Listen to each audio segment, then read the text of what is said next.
God. Did you bring any condoms? Yes, I did.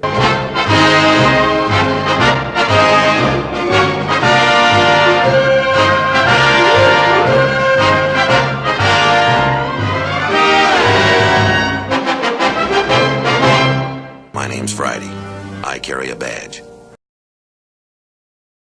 Hi, sir. How are you? This is Bill Gannon. My name's Friday.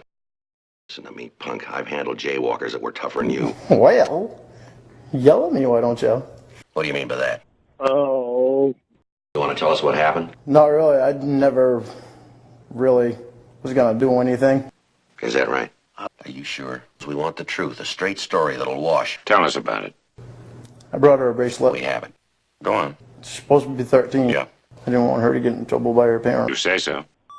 No, you do not understand. I was raised by my mom. What's that got to do with I it? should go to counseling to get off the internet. I can do some things I can't do that. Like, go on. I know I didn't have any condoms, and I bought condoms that night. I always have condoms in my truck anyway. I was in finance for going out to the bar every night.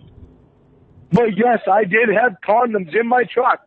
I'm not denying that. But I always had condoms in my truck. I had to buy them that night anyway. That's what was unfortunate. Yeah. They had already searched my vehicle. They searched my vehicle at the house without me there, without my consent. Perverted Justice was working for $100,000. They were not a volunteer group. They had originally started as a volunteer group. Then NBC changed that when they decided that they wanted to pay them $100,000 per show. So they had a lot of incentive for money to get anybody and anybody that they could to go to them sting houses. So for all of you that think you want to know it all, I really don't give a flying rat's ass what you say. Now you listen to me, you gutter mouth punk. I've dealt with you before, and every time I did, it took me a month to wash off the filth. I'll tell you what you did with that girl out in Westlake Park. You staked out a bench like you've always done. You bought a sack of penny candy. You waited for the right little girl to come along. Tuesday afternoon at 4 o'clock, she did. You told her you were going to take her for a ride around the block. You got her in your car, and then you know what you did to her. Now get your head up when I'm talking to you. Now, I didn't say that. You did. That's exactly what you told those officers who arrested you. They advised you of your constitutional rights before you opened your mouth. Now you're trying to tell us you didn't understand. Well, you're a liar. You understood what your rights were then, just as you understand now. Somewhere in the last 40 hours, while you were rattling around in the bucket, you got the word.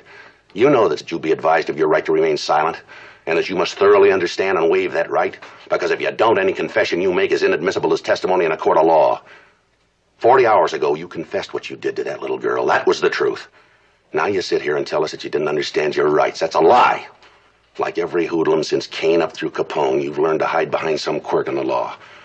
And, mister, you are a two-bit hoodlum. And now you've graduated. You've moved to the sewer. You're a child molester.